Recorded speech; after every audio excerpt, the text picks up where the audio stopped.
jobless. Yeah. So I expect that they address that issue, and in a very, very serious manner.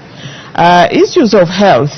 I hear money being allocated to the Ministry of Health, but I don't think Kenyans are getting the services optimally. So I would want to hear how they intend to do this, but of utmost importance is the issue of integrity, as Wanjiru has said, and corruption. Okay. Corruption, which is a cancer, it is killing us, it is killing this country. I want them to address, or I expect them to address the issue of corruption. Okay. And Kenyans are expecting that they get candid responses on how they intend to tackle corruption. All right. Nerima, as a representative of the youth, what is of utmost importance to you? Hi, Trevor. I think everything has already been said by my co-panelists, and I agree with them completely. The fact that opportunities is going to be very high on the agenda, and how you're going to create those opportunities for young people, but not opportunities where you say we're providing a fund. We're very well aware that not all young people want to start enterprises and businesses. Opportunities within agriculture, food security. We are still undergoing a drought, so taking care of the population that is not normally seen as being Kenyan. They're second-class citizens, and that's how they feel, and it's an issue in our country. A lot of youth are in criminal gangs, talking about Mombasa County and even the northern frontier counties as well, and we tend to ignore these communities because a lot of times when we talked about the division of revenue, that's where a huge chunk of the debate came out from, where counties are concerned about collection of resources. Okay. So even when we talk about opportunities, we need to be talking about debt. Our debt is just too high, and it's going to fall on the youth to pay that debt. And how are they going to collect resources for that debt? Because as much as we talk about corruption, we need to do something about it. It just definitely needs to reduce. This is also a political season where too much resources has been used in campaigns. My friends, too much. I think it's the highest I've ever seen, ever. And I'm not old, but it's a lot. Looking at, statistics. And so that means that whoever is coming into power has to figure out, one, to recuperate. Number two, they're going to have officials or frontiers who are within parliament who their first thing will be thinking, how I'm going to recuperate financially. And then number three, it's going to be about how we're going to be able to sustain ourselves, even when we talk about the high cost of living and the impact that COVID has made. So I would say opportunities, looking at corruption, our debt and resources, how are we going to be able to manage them? Inclusivity, how are we going to also engage communities that are not normally seen as people who are at the forefront of these conversations that are normally overtaken by the majority. All right. Prof, I'll come to you to get your expectations in just a bit, but let's cross over to Busara Naman, who's standing by the registration center to tell us what's going on. Busara, kwako Busara. Na mtazamaji, kwa sasa nipo katika upande mwingine wa Chuo Kikuu cha Katoliki cha Afrika Mashariki, na bila shaka hapa ndipo unapoingia pa kwanza kabla hujafika kwenye jumba kuu ambapo mdahalo unafanyika. Na bila shaka sehemu hii ni sehemu ambapo usajili unafanyika. Na je, kwa nini usajili huu unafanyika? Kuna umuhimu gani? Basi nitakuwa naungana na mkuu wa usajili katika eneo hili ambaye ni Michael Duya, atujuze mengi zaidi kuhusiana na mchakato mzima. Karibia hapa kidogo. Hujambo, na pengine siku yako inaendelea vipi? Si jambo, siku yangu iko salama. Na moja kwa moja labda tutuelezee kwa nini Mkenya yoyote ambaye anaingia katika chuo hiki hivi sasa katika mdahalo, je, kwa nini anahitaji kujisajili? Watu wanakuja kwa sababu ya security reason, tunawasajili kwa sababu ya security. Kila wakati wakija, tunafaa kujua ni nani anakuja ku attend hii debate. So pale kwa online tulikuwa na form zenye tulikuwa make for attendees. So wakisha do the registration, tunajua kwamba wanakuja ku attend debate for a specific reason. Tulikuwa tunauliza kwa nini wanakuja ku attend the debate. So hii inatusaidia pia ku enhance security na kujua ni kina nani wameattend hii debate. Na je, ni vitu gani ambavyo vipo katika hiyo mchakato wa online ambao unafuatilia? Ni mambo gani ambayo yapo ambayo mtu anapaswa kujaza? Pale online tunaweza kujaza bio details. The same time tunajaza vitu kama photo, lazima upload photo yako. ili tujue wewe ni nani. Tukiangalia na pia tunakuangalia, tunajua kumbe ni wewe ndio umekuja na pia umesajiliwa the correct way. Tunachukua pia kategori yako. Tunajua kama wewe ni delegate tunakuja ama wewe ni crew tunafanyia kitu inaitwa accreditation pia, so that tujue ukikuja unakuja under which media house na unakuja kufanya nini katika hii debate. Yes. Kwa hivyo inamaanisha kwamba wote waliokuja hapa ni waalikwa ambao tayari walijisajili awali. Yes. Naam. Yes, ukikuja ni lazima ukuli alikwa. Kuna list ya wale tulikuwa tumewatumia invitation.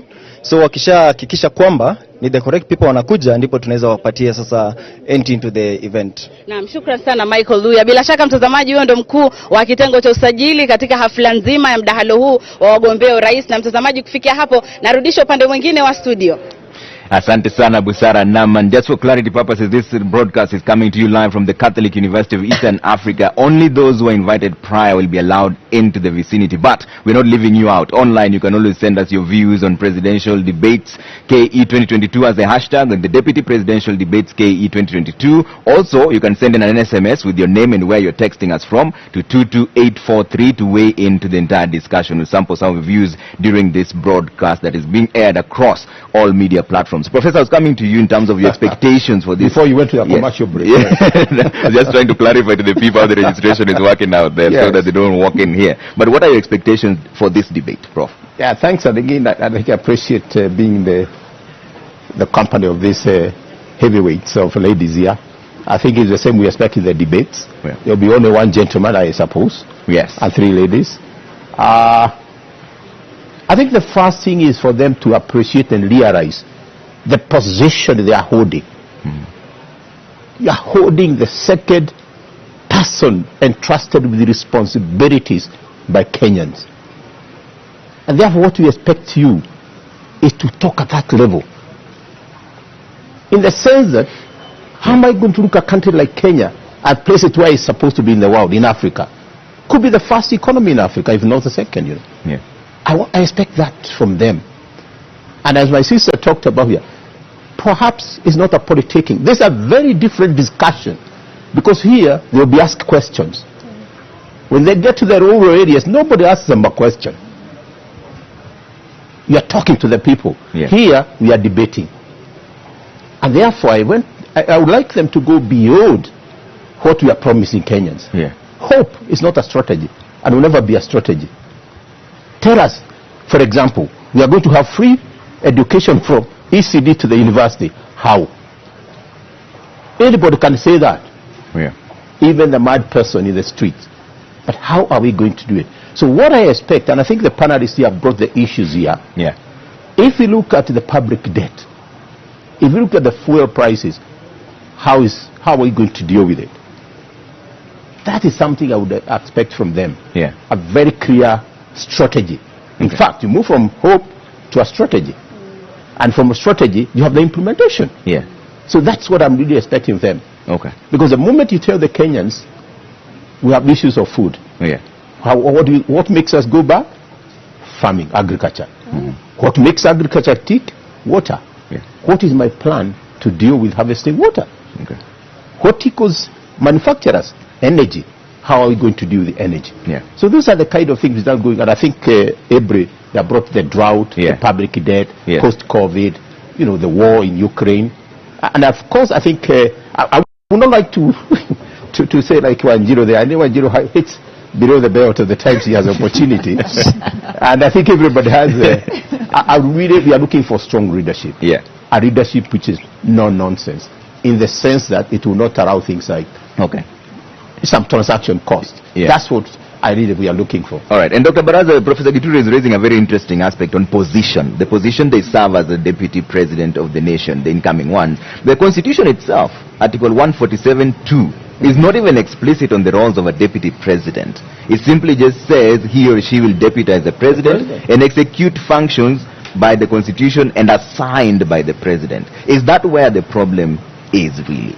Did we err in passing it like that without clearing it? I was part of the drafting of that constitution, and I think there was no erring, and I don't think there is a problem there. I think it is clear, once you are a deputy, I think the constitution expects you to be a principal assistant to the president. And the president assigns you work. And I don't see a president who would fail to assign work.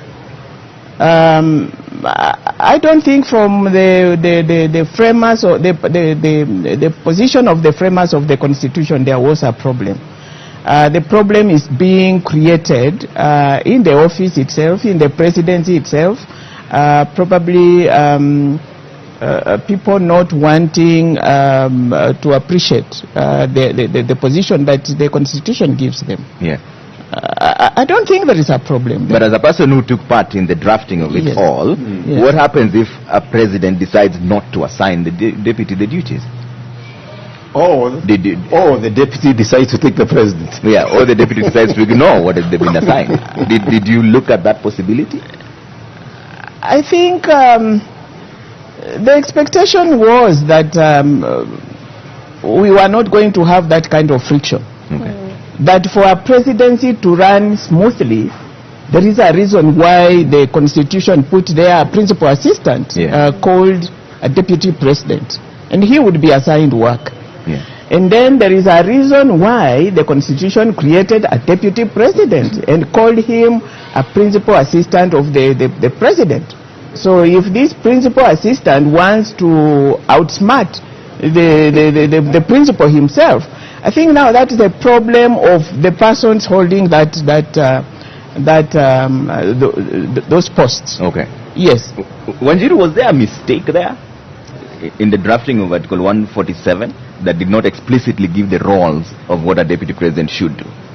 Well, I think if you look at the practice the world over, the deputy president deputizes the president on the assumption that ideologically they are together committed to the implementation of the party manifesto. That is the assumption. There are some things you can't legislate, and in fact that is one of them. You cannot legislate that once you ascend to a position, you must abide to the spirit and the law. You can maybe take somebody to court when they violate the law, but we are struggling with the spirit, and I think that's what we are talking about here. This is why we say we are also struggling with the issue of leadership and integrity. And you can see the big back and forth we are having between the IEBC, the EACC, and the court system. Because if somebody has been convicted, another person actually has even been, somebody's been charged or convicted or impeached and put themselves forward for a leadership position, and a party then proceeds to give them the ticket and they win the nomination. That is in violation of the spirit of the Constitution. The law was diluted, unfortunately, because we are working in a political context. So, Trevor, when we are talking about our expectations as citizens, we have to acknowledge that our political system has been frustrating the aspirations of Kenyans for the interests of our political elite. And one of those is on leadership and integrity. The other is on accountability of public resources. The other one is on, will these parties implement the lofty proposals they have put in their manifestos? Because if you look at the manifestos, we have very good promises. Based looking at the economy, and there's differences between the manifestos, but there's an agreement that we must focus on agriculture, we must focus on the informal sector, we must create wealth, we must open up these value chains and democratize our economic system. These are great and lofty ideals, and I think it's a big win in that citizens have been heard. But in Kenya, our problem comes at implementation stage. We have a political elite, we have a government administration that really roundly does not implement, subverts the law, avoids the law, evades the law. So that is the big question, and we want to hear what are the tangible proposals we have for the implementation of that. But also, I think we have to look at track record. Professor says that I'm hitting below the belt, but track record is how do you measure somebody when when you're assessing somebody for an employment position. You look at their ideas, you look at their education, you also look at their track record. What were you doing before? And we're not saying we are witch hunting or moralizing. We're just saying, have you been consistent in terms of your ideological position, in terms of how you've conducted yourself in public? Okay, Asaska, I'll come to you. I see you're itching to respond, but I want to show you what's going on right now. The registration is happening as we speak. The auditorium will be full to capacity, 600 strong. All of them invited guests. It's happening right now. If you're prior invited to this conversation, then you're being cleared. There's a tight security check at the corner. The chaperones are there waiting to pick each and every person who they are assigned to. You can see them lining up there. As soon as the candidates come in for debate 1, we will usher you straight to the auditorium when the conversation will begin at around 5:30. Justina Wamai for the Roots Party is expected here anytime from now. Ruth Mutua of Agano Party is also expected here anytime from now. The moderators will be Francis Gashuri and Zubeida Kome. As soon as that kicks off, we will take you there. But Saska, I was coming to you on this. Is it true what Wanjiru is saying, that it's the political system that frustrates the aspirations of Kenya? Culture. Yeah. Not the system, The political culture. Trevor, I totally agree with Wanjiru here. Yeah. And I don't know if politicians forget that Kenyans do read their manifestos. Yeah. They do scrutinize it to ensure that it does reflect our needs and our aspirations as a country. I think there is that missing link. Yeah. Because we have beautiful manifestos with lofty promises, as Wanjiru has alluded to. But the thing is, there is no clear-cut implementation roadmaps on how best all these promises and commitments will be executed at the end. And that's what we're missing in this country. It's 6 years since independence. And as much as we have beautiful policies in place, beautiful policy frameworks and regulations, we still fail at implementation. And it's time for us to ask ourselves, why is this so? Yeah. Why does this keep happening? Okay. Prof, do you agree with that? It's only about implementation rather than the policies we have. We have enough laws. And this thing comes in my mind very clearly. Yeah. I think when Raila was the deputy president or something like that, I remember him Prime Minister. I remember him in a safari park, and he emphasized, he did actually say in my presentation in 3 words: implementation, implementation, implementation. And I hope we can do that. It's not just the manifesto, even our strategies. I'll give you an example. Kigali Stock Exchange, actually brought from here. Yeah. The CBC, there are people who have run away with it. And it's something perhaps, as we look at all this, I think it's also really to see them, all these things they're saying, what is the foundation? Yeah. And one of the foundation is education. And I think Dr. Baraza has pointed about here. And I think it's very important to distinguish here the youth and workers. Prof, hold the thought on the youth in just a bit, because one of the candidates has already arrived. That is Ruth Musheru Mutua of the Agano Party, and she's standing by there with Michelle Ngele. Let's find out how she's feeling just ahead of the debate. Michelle? Right, Ruth Musheru, she's the first candidate to make it for the debate here, which is about to begin at 5:30 this afternoon. Trevor, good to see you today. You are the first of 2 candidates in the first debate. Are you ready? I'm very ready, Kenyans. I am here to bring our agenda and to give you the view and what manifesto we have as a Agano Party. We are ready and a privilege. Thank you for giving us this chance in the Media Council. It is the third deputy presidential debate. What are your expectations within those 90 minutes? To air the manifesto, to air what the Kenyans want to hear from us, what we are coming to bring in, yes, as the Badilisha team. What do you expect from your debater, Justina Wamai? She will come and bring forth what she has for the Kenyans. Right. We can debate from that point. Thank you. That is Ruth Musheru. She is the first candidate to make it for the deputy presidential debate here at the Catholic University of Eastern Africa. Trevor, over to you. Thank you, Michelle. And Prof, you're finishing your thoughts on the issue of every time I'm coming, there's something, there's something coming in. This is happening in real time. I want to bring a nexus, which I think Dr. Barasa brought very strongly. Yeah. And Wak also brought it, the issue of employment. And where I come from, our young people are not really looking for employment. They are looking for opportunity to create employment. Yeah. And that is important. And I link that, I step back and link that to CBC, the curriculum-based... competency-based curriculum. Competence-based curriculum. Yeah.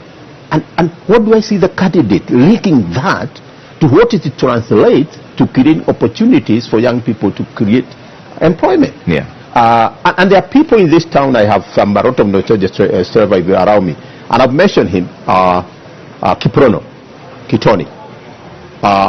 I did happen to have teach him campus, and he said, "By then I'm not going to be employed, but I'm going to create employment." That gentleman today has created employment. That's the kind of youth you are looking. Okay. But how do the deputy president, let's say they hold very high position, link that to what happens in the classroom? Right now, there are issues. When you look at the the curriculum we have adopted, very expensive. Curriculum drives everything, but we need to look at in that perspective. But the leadership, Wanjiru, I totally agree with you. I had an opportunity to work in government, and so there are certain terms we use.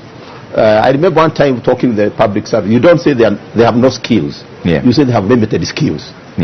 So I could be talking about leadership, but really talking the issue of prudent utilization of the taxes we are paying. That's a big hole. Somebody has to look at that. Because today you go excise duty 16%. Left and right we are being taxed. And we Kenyans really we like to pay taxes, but we must see what the taxes are doing. So I've already had that sting. I think I wish the candidates who are coming, please go beyond your manifesto. We have led them, but tell the Kenyans, if I'm going to do this, how are we going to do it? That's what we'd expect from them. Let me bring in Nerima on this. Nerima, let's now talk about the cost of living and the economy. So according to the Kenya National Bureau of Statistics, inflation has actually reached a 5-year high of 7.9%. Public debt is at 8.5 trillion. So Azimio is talking about agriculture, livestock farming, and blue economy that will then grow the agriculture sector by 30% of the GDP. Is that where the solution lies as a young person, considering that the average age of a farmer today is 70? Yes. The average age of a farmer is old because, again, that word old because he's young. Mature than that's a better word. Mature. Wise, I don't know. There are some very wise young people. But I would say that it's also because of how we view agriculture. You know, even when we look at the vocational training institutes, a lot of times even when people apply or youth apply to go there, it's because it's the last resort. I wasn't able to go into a higher formal institution, or my parents can't afford it, so it's not a place where youth are saying, I am very passionate about doing this because I feel it's an opportunity for me. So we have to change the way we view agriculture, and also see that agriculture can also produce opportunity for young people. Once youth see that transition, you will not even need to advertise for youth to enter agriculture. They will come on their own. And also, I agree on Prof's point in terms of youth looking for opportunity. But this country is not very conducive toward small businesses, medium-sized businesses, and young entrepreneurs. It is a struggle. The number of youth who even struggle with, say, the paperwork required and the costs of it, or the taxes to even have that business, it clamps your company before it can even continue to exist. And a lot of them do not last more than 3 years. After 3 years, they are done and dusted. And so if we could focus on, blue economy, agriculture, because a lot of countries are looking internally in terms of specialization, but we also have to remember that this administration was focusing on housing. We've talked about the high cost of living, and one of them is housing. Youth right now, talking about land, owning land, buying a house, building a house, is not. This administration, they talked about housing. What happened to that? They managed to do some, but not as many as we anticipated beginning with their term 10 years ago. And number two, they talked about manufacturing. What happened to that? The president had a whole idea of having civil servants wearing Kenyan-owned, Kenyan-made fabric on particular days, which is Friday. Yes. But then what has happened with that? Even when we talk about implementation, the culture to want to support Kenyan-owned businesses is still far behind. And when you even see youth who are in agriculture, a lot of them complain about how there are certain policies that prop up. All of a sudden you need a license to start bee farming. All of a sudden you need a license to grow grass to be able to feed your cows. All of a sudden it's cheaper to grow onions in Tanzania and I get my eggs from Uganda. And so we have to look at how can we improve the business environment for young people.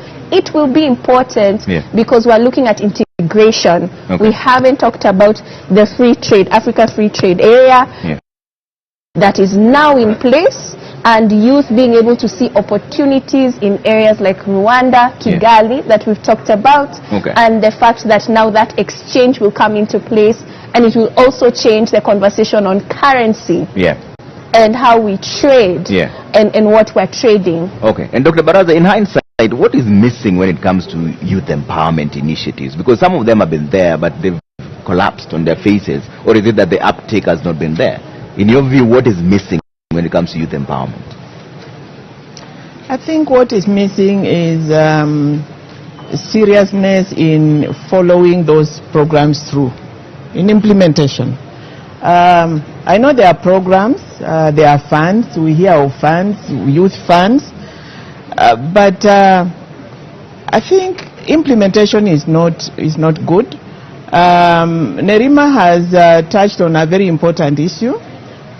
Youth try to do things, to farm, for example, or to rear chicken, for example, but they have no market. And the reason is we, the powerful, occupy that space. Okay, we deprive them of market. They cannot afford inputs because they are too expensive, and so that leaves the powerful, the rich, to do the business that the youth could engage in.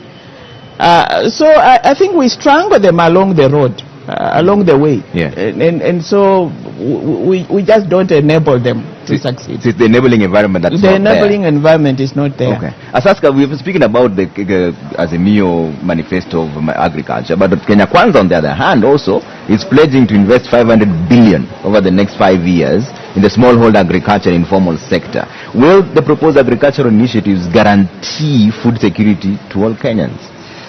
Thank you, Trevor. Definitely, as we all know, cultural sector plays a big role, is a key driver to Kenya's economy, and in 2021 alone, it contributed approximately 22.4% towards Kenya's GDP. Definitely, agriculture is a sector that enhances productivity, and thus cannot just be wished away. And in that case, as you've seen in the Kenya Kwanza financial commitment towards agriculture, they've set aside, I think, about 250 billion Kenya shillings within the financial year of 2023 to 2027. And definitely, if it's implemented better, if the commitment is, if a firm commitment is in place, I think agriculture can contribute sustainable development agenda by increasing food security, alleviating poverty, and even employment creation, and we lack that in a big way. Because the sector alone, as you know, employs about 40% of our total population. So that's a huge chunk. Okay. Wanjiru, is that the direction to take? Agriculture? Is that where we should focus on? Well, yes, and you know, in our advocacy, looking at the crisis of public debt, that really goes, even before we entered into the COVID era, our economy was on a very weak footing because of imprudent choices, imprudent development choices. This large infrastructure development, eating up all the money, financed by costly debt, with corruption written in there, you know, conflict of interest, real mismanagement of the economy by the Jubilee administration. Because of that, we are in this economic crisis. But even then, if you listen to the Parliamentary Budget Office, they were looking at the economy and saying majority of people are employed in the agricultural sector, over 50% of Kenyans. This, even during COVID, it was the steadiest contributor to our GDP, because you're talking about the backbone of our economy. Yet, our investments are in places where people aren't employed, where, you know, the large infrastructure employs very few people. So yes, it has to be agriculture. And this is why I'm saying that there are wins. Even before we start the debates, before we go to the election, there are wins. The parties have listened. They have prioritized agriculture because both parties have prioritized agriculture. They have prioritized the informal sector. Both sides have recognized, we've had numerous policies on the role of the informal sector, the importance of the informal sector, but governments keep ignoring them. They have prioritized manufacturing and are linking manufacturing to agro-processing, which is to the agricultural sector, to the informal sector. So they are, committing to make those linkages. So the question becomes, that's why we are saying implementation. Can we trust the political parties, after they have wooed us with their promises, that when they sit in the seats of power, they will do what they have said, that they will listen to the citizens, they will be accountable to the citizens? Do they show in their manifesto the democratic space, civic space, the social accountability back to the citizens, the civic education to empower citizens to be very engaged, and answerability to the citizens? Do they show the public sector transformation to transform from the culture of impunity to the culture of compliance? Do they have the intergovernmental relations? We have seen the fights between county and national government and the Jubilee that has really destroyed, almost destroyed the health sector. So are they speaking to the culture change that we need and the accountability that we need to implement these promises? Asaska, you wanted to jump in? Yes, Trevor, let's not forget that African countries, including Kenya, have international commitments in the agricultural sector. And if you remember in the 2009 Maputo Declaration, most of these countries have committed to give 10% of the national budget towards agriculture. And for 20 years down the line, Kenya has not been able to hit that target. It's always around maybe 3.5%. So it's a shame that we are not really prioritizing an industry that enhances our productivity and drives our economy. You have the issue of agriculture. Yes, Prof. And that's right down your alley. It's like as an agricultural economist of my life. Yes. I think there is a simple reason why we should concentrate on agriculture. You had lunch. You have supper. You have... It's there. We demand it. That's the bottom line. But I think the question you asked, and I think panelists, maybe something we need to look at. What do we need to do? Because we all know. And I'm always baffled. We know, but we're doing nothing about it. One, I think it's important to reflect back in terms of the skills we provide for the youth in the education system. And deliberately will be geared. How can a country like Ukraine, probably in one of our counties, be supplying grains to the world? And they have only 6 months in a year to grow grain. We have 12 months. My mind goes back to a Bogo farm. I hope some of you can. Bukula. The one we have in Kiambu here called the Waruhu farm. The extension farmers.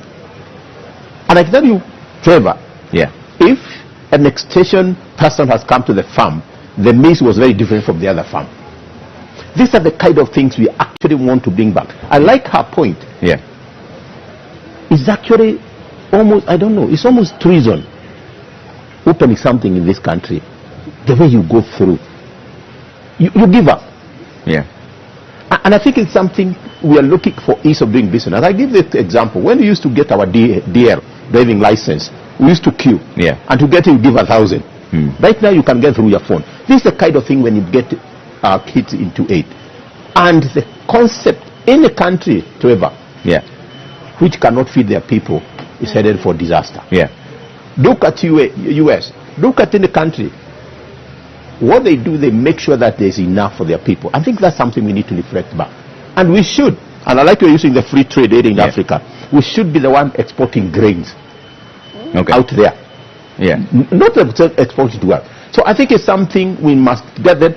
I like the word she has used, mature. We are exiting that in terms of even energy. How do we get back? And we parents, I think we have a problem. And Professor, Because- you know, you're the one who said that every single time you're talking, something is always happening. Let me bring to your attention that the candidate Justina Wamai for the Roots Party has just arrived at the vicinity. She's ready to do the debate one, and Ken Mujungu is standing by with her in just a bit. Let's find out how she's feeling. And they have actually given a very interesting proposal, Prof, and I'll come to that in just a bit, on what they want to do to deal with the economy. They're talking about legalizing cannabis. But Ken, over to you first. How is she feeling? And thank you, Trevor. And of course, Jacinta Wamai is here with us. She is the second candidate tonight for the first debate. How are you feeling now that you're here finally? I'm excited. Do you know I'm here to destigmatize our manifesto?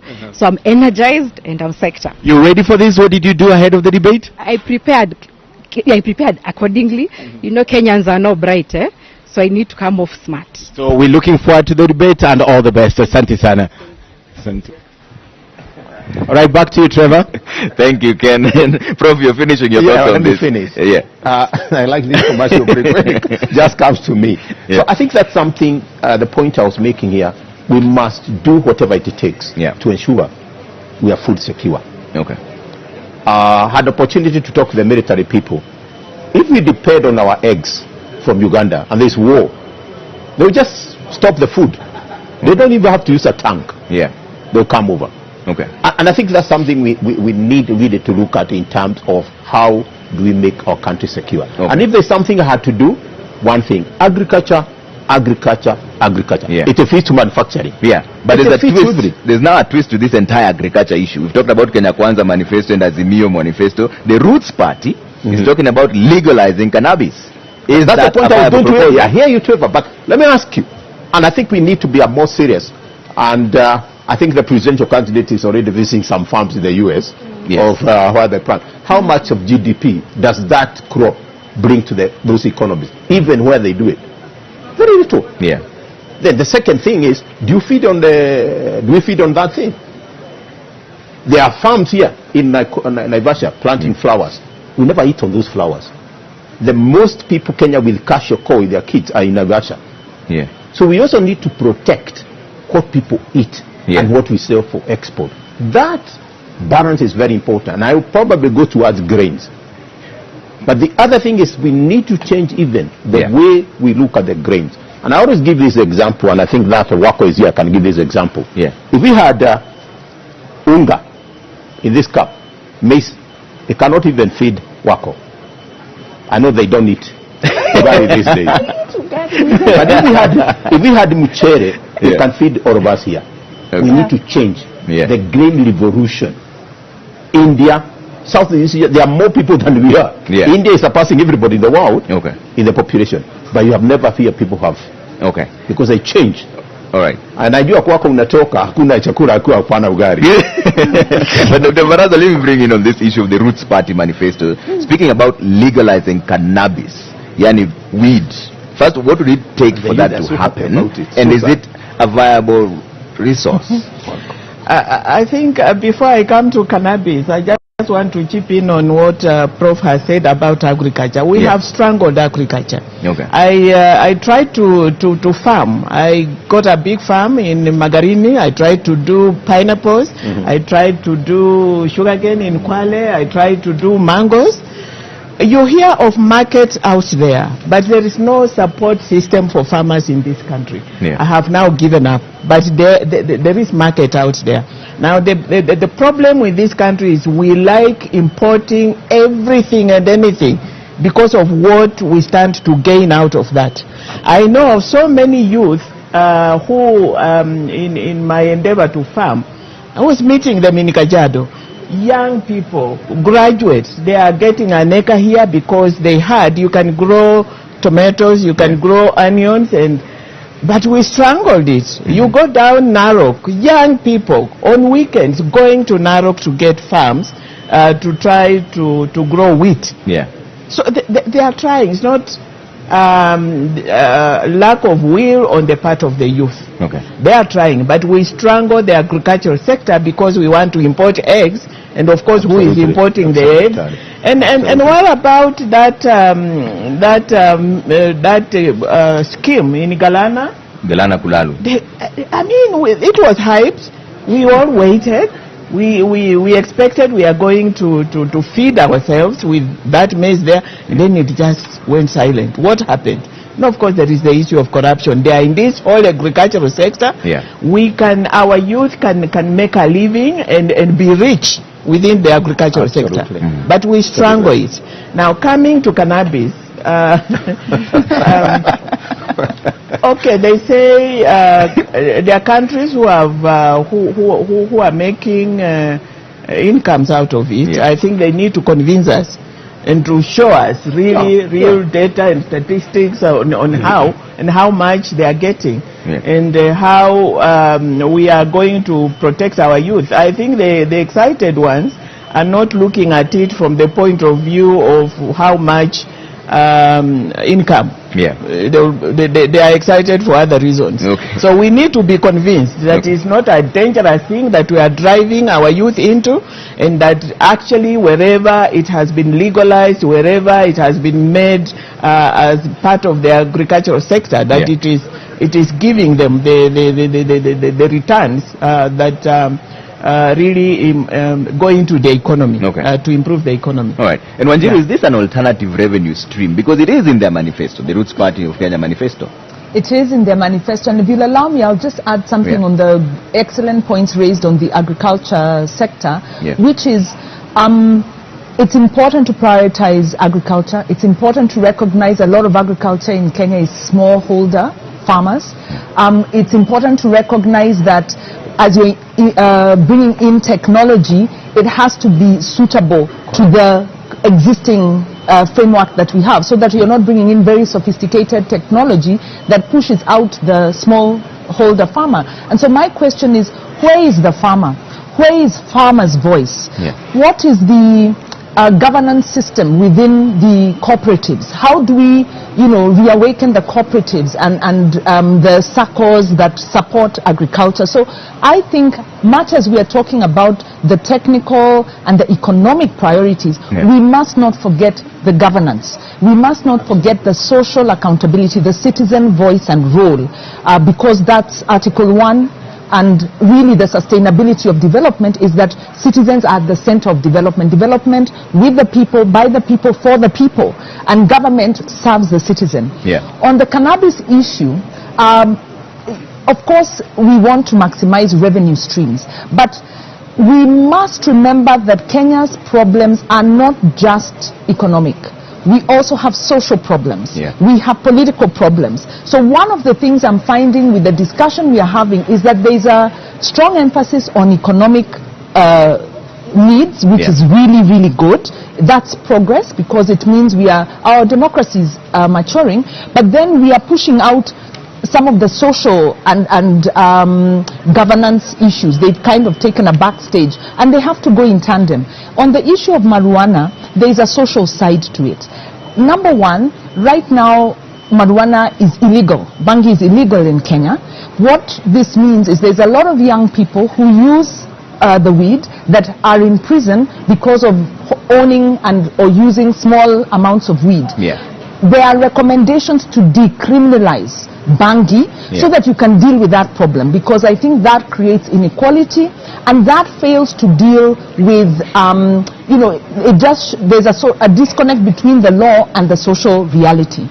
So if we are going to go into marijuana farming commercially, we then need to look at marijuana in terms of its medicinal contribution, but also as a drug, and ask ourselves, how well are we managing our drugs at present? How well are we managing alcohol? How well are we managing tobacco? What are the health impacts of these drugs? Because they are drugs much as they are legalized, and marijuana has different connotations because of the historical context. But the broader question is, what is the social support system? Kenya is quickly developing a drinking problem.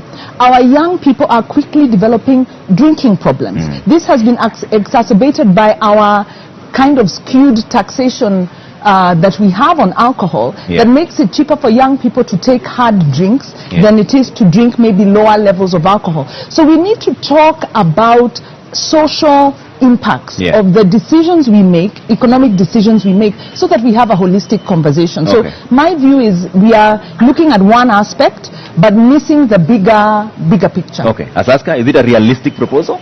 I find the Roots Party's Trevor proposal quite controversial and at the same time interesting. Yeah. Like, if you ask me personally, I would look at it differently a bit. Yes, there's a social problem around drugs in Kenya. Yeah. I don't doubt that fact. But if you look just around East Africa, if you look at Rwanda and Uganda, they've legalized the medicinal use of cannabis. And they're making money of it. They're exporting it just like tea or coffee. And they have investors who have come in and they're making money out of it, and that way they're having an alternative revenue stream that is helping develop the country. Yeah. So I'm not opposed to maybe looking at it differently and having tough guidelines surrounding the production of cannabis. Yeah. I think it's something maybe we can look at because But currently we have 10 countries we don't in have Africa. enough regulations to deal with the drugs we have currently. So if we add Correct. another one, wouldn't That's that be definitely a an recipe for issue that needs to be addressed fast. Yeah. And if you remember the late MP of Kibra, he brought the Cannabis Control Bill of 2018. Yeah. And he had good proposals in there because it can be used for medicinal value. Yes. And if we restrict it, not for recreational purpose, maybe we'll be able to have very strong guidelines that can ensure that it cannot be the drug cannot be misused. Okay. Nerima? I'm not coming to you last week for any reason. No. Now, on that one, I like that you've come to me next because I feel I hold the same opinion as Asaska. It's about looking at the differences. It's interesting. It really is. Yeah. We're thinking outside the box because we have to. We're talking about a population that is majority youth, and not only is it now, it will be for decades to come. And we're talking about a global economy and a global citizen population that will continue to grow. Our health continues to improve, the standards continue to improve. So how are we managing? So things that are going to be key is access to resources, climate change, the environment, and managing pollution as we continue to increase and decrease the number of vehicles or the kind of transport and carbon monoxide going to the environment. Okay. So for me, looking at the regulations, if it's for medicinal use, it's very, very helpful for many people who are going through all sorts of long-term illnesses. It is even sometimes prescribed, and it's necessary for them to be able to survive. But then I think what a lot of people are worried about is the misuse of that. Okay. And it's the same with all the drugs that we're talking about, like Wanjiru has mentioned. Yeah. So, Prof, jump in. Yeah, I think I'll pick from what you said. And it's economics. If you legalize something, it loses that value it had. Yeah. And it doesn't become like a gold, the black gold. But I think that what is important, and hearing that it has, and when you're right, it has the value in terms of medicinal. Yeah. I think what we are balancing here is what do we do for export and what we do also for food security. So we need to balance that. So we can sell, but not at the expense. I think the first step is to ensure every Kenyan has enough food. Yeah. That's the first thing. We can still plant flowers. We can plant tea. Tea plays two parts. It plays as an export, but also consume. But it's not food really. Okay. I cannot have tea and I say I've had lunch. Okay. So we think to be careful in that. The contribution to the economy is questionable, and I hope they have done their math. I've just looked at it, and we know economy. It's actually saying we are getting so much from it. But the most important thing is medicinal, because it's medicinal. It helps us now to be productive in other sectors. Yeah, Dr. Baraza, I know you still want to be convinced in terms of how much money it brings to the economies that have legalized it. But legally speaking, if that was to happen and make cannabis legal, what impact would it have on the previous rulings on people who are incarcerated as we speak for having had some marijuana on them? What impact would that create in the judiciary where you've served before? If they legalize marijuana now, what it will have on the people in the cells? Well, I guess, is the law retroactive? No. I think the law doesn't apply retroactively, but I think the issue here is not the legalization. I think good points have been raised around Wajakoya's or that manifesto about marijuana. Yes. I think if it is properly managed, and personally I want to be convinced that it is of an economic value. Yeah. If it is, then I think a law can be passed, an appropriate law can be passed. We put in place mechanisms to protect the youth from abuse. And then I think that will be okay. But I need to be convinced that there is some useful. It is a useful venture in terms of agriculture. All right. Let her finish. I'll come to you. Yeah. Go ahead. As to and then that will take care of the abuse which has caused the fellows in the cells to be in the cells. Okay. Yeah. All right. Asaska, you wanted to jump in? Yes, I'd like to add on what Ms. Barasa has mentioned, that yes, definitely there's a social problem. We all agree. And if you look at the 10 countries, I would like to clarify, the 10 countries in Africa that have legalized cannabis, they've only legalized for medicinal use except South Africa. South Africa has legalized both for medicinal use as well as recreational use. So yes, there's a fear around the social problem that the cannabis will bring about. But I also want us to look outside the box, as Nerima has mentioned, that it's estimated that in Africa alone, cannabis has a market, is worth about $7 billion by 2023. So it's a market that maybe we could try and figure out how best we can get into for the benefit of our development agenda in the country. Okay. Wanjiru? Yeah, so I was going to just be clear that I'm not advocating that it don't be legalized. I think I'm actually a proponent of, if you look at the social reality, cannabis is being used, it's being used by youth, that's why they're winding up in jail. So first of all, it shouldn't have been criminalized, because people shouldn't be in jail because of smoking cannabis. That is quite regressive, and so that's a situation. But if I think the case that what Jacoya is making is, let us legalize cannabis, and I say yes, let us legalize it for medicinal, also for social, because it's in use, and regulate it in the same manner that we would regulate other substances. But recognize that right now our regulation of other substances is not doing so well.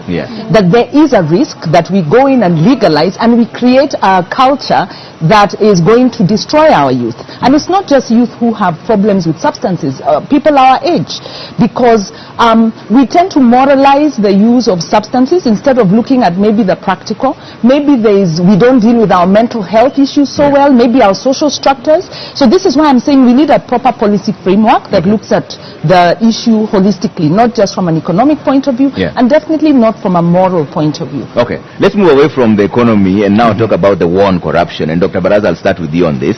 You've been at the helm of the judiciary. What is really hindering the war on corruption? The war on corruption is being hindered by corruption. Corruption itself? Yes. Okay. I think it is. Yes. Because we have institutions to fight corruption. We have the law to fight corruption. We have constitutional provisions, although we've watered them down, as Wanjiru says. So what is the problem? And so we hear of cases of corruption, and they are major, and there are many, they are on a daily basis. They come to the courts, and probably you hear about them day one, and then that's the end of it. We just never hear of people getting convicted for corruption. So I don't know what happens, but I want to imagine that there is corruption in the fight against corruption. People have blamed that on the judiciary for not explaining. Well, I'm saying I'm not exonerating the judiciary from the corruption issue at all. Because there are things you just can't explain. Or in other institutions. When you say the things you can't explain, what do you mean? You arrest people. And by the time you go to arrest a person. You must really have a reason. So what happens beyond the arrest? All right? What happens beyond the being charged in court? I think there is so much which happens in that chain of dealing with corruption. Yeah. And my argument is that there is corruption, which is fighting to sustain corruption. Yeah. Yeah. So, Prof, what then would be the solution? Deal with it head on. Yeah. Yeah, there's no two ways about it. The Roots Party is suggesting bringing back the death Then penalty. you deal with it head on. And what am I talking about head on? We know some countries, you mess up and you are in. That's it. Yeah. And look with terrorism. We, as African culture, we respect leadership a lot. Because that's how we've grown up, to respect leadership. I'll give you an example. Magufuli, and God bless his soul. Magufuli convinced Tanzania there was no COVID.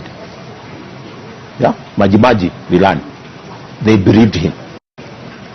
We knew there was. But that trust of leadership. So today that leadership tells us Kenyans, I don't want this nonsense. Yeah. Yeah? Wako you show up, you're in. When they set it up, stay there until we sort it out. Yeah. But there's Right now always she the has an presumption of issue, innocence. somebody's until even proven going guilty. that we cannot arrest her. Yeah. Fine, you see the narrative you're going, Yeah. you are guilty and arrest proved. You're innocent until proven guilty. We prove you when you're inside there. But Dr. Baraza, the reason I'm coming to Because you, this is the because animal it's you're just dealing with. first hand. The Yeah. animal we are dealing with, and let's be a bit serious, and I think we are. Yeah. The animal we are dealing with, it's what is making our food expensive today. Okay. The animal we are dealing with Yes. is the one which is making Yes. very unsafe to go certain areas. Okay. Let me bring back Baraza before I come to the rest of my panelists. How can it be dealt with, having dealt with this firsthand? I think the issue of integrity Yeah. is what is standing in the way on the fight against corruption. It's corruption. It is lack of integrity. Yeah. And we should deal with it seriously. Look at the people that we have in our institutions. Yeah. Are they corruptible? From where I sit, I think they are corrupt people. Okay. But Prof, we have enough who are lawyers. not able to deal with corruption. Yeah. And that is how those cases go in such a zigzag manner that you never get to get the outcome there. Okay. If there look at Even the word the president, he said last week. Yeah. Yeah? Huyu atafunga nyinyi. We are looking for people tutafungwa. Okay. All right. Why should a youngster, who is perhaps my grandson, is on the road with a 33 million car? What the hell have you got the car from? Okay. Surely. Even if my father is built, whatever, is that a priority? Yeah. And I think she's right. It's in our bones. And you know, is something in your bones, you have to go through the cancer process. Yeah. That's, you have to go through that process. At times we cut it off. Okay. All right. So here, yes. sorry, let me just interject. We watered down chapter 6 of the Constitution. Yeah. We watered it down because right now I don't understand how people who are facing charges of corruption are the ones seeking the leadership position. How are they ever going to fight corruption? Our devolution, the gem of our Constitution, what is killing devolution is corruption. Yeah. And they are the same fellows who are benefiting from corruption in those counties. Yeah. And they are the same ones running for positions of leadership. How are they ever going to fight corruption? Yeah. I think their main aim is to come and preserve themselves. It is unfortunate we watered down chapter 6, And so we are going to go in circles on this issue of corruption. Okay, Wanjiru, I'll come to you and talk about this, but let's cross over now to Busara Naman, who's standing by. This time it's not you, bro. Busara Naman is standing by with the security situation at the Catholic University of Eastern Africa, where this multimedia broadcast is coming to you live. Busara? Na mtazamaji, moja kwa moja tuangazie swala zima la usalama katika chuo hiki ambapo mdahalo unafanyika, na kwa mengi zaidi tunaungana na mkuu wa kitengo cha usalama. Moja kwa moja ningependa ukaribie na uanze kwa kujitambulisha alafu tuendelee. Kwa majina naitwa Benjamin Mwanzi, Sub County Police Commander Lang'ata. Na ningependa utueleze, je, ni mikakati gani ambayo mmeweka kuhakikisha kwamba tuko salama, na je tusiwe na wasiwasi? Nataka kuhakikisha wa Kenya na watu wote ambao wamefika pande hii na kwamba usalama uko sawa sawa. We have made the necessary arrangements. Tumekuwa hapa since the governor's debate, and since then we have been scaling up security. Kwa sasa hizi security kwa sawa sawa, na nahakikisha wananchi ya kwamba wasiwe na wasiwasi yote. Tumeweka usalama ya kutosha.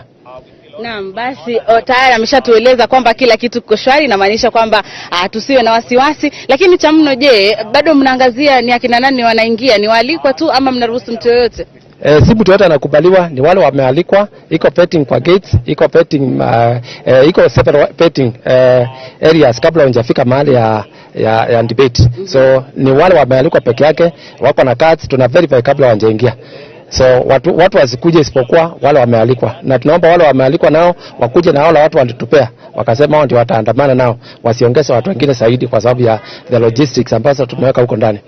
Naam. Bila shaka mtazamaji, huyo ni Benjamin Mwanzi, ni OCPD wa Lang'ata, ambaye anatujuza mengi kuhusiana na shughuli nzima ya usalama katika eneo hili, na kama alivyosema kila kitu kiko shwari. Kwa hivyo mtazamaji, kama uko nyumbani endelea kutazama kwenye runinga yako, kama uko na radio sikiliza, kama uko na bundles basi angalia mtandaoni mtazamaji, uweze kujionea yote yanayojiri katika mdahalo wa leo wa wagombea wenza.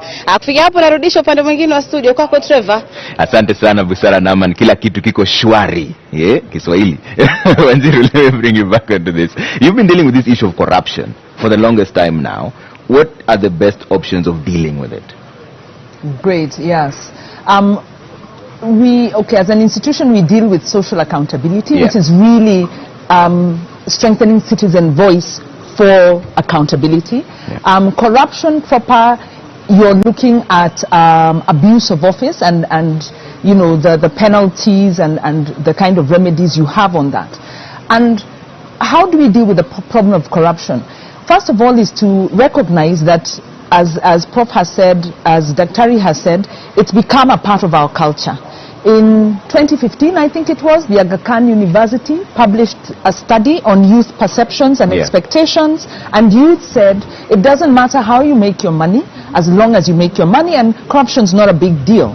So if you're going to talk about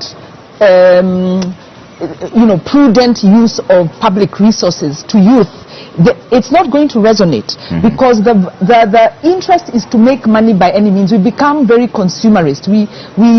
Our value system is about consumption, and it's about, you know, acquiring money so that I can consume, like Prof is saying, enjoy a big car, the soft life.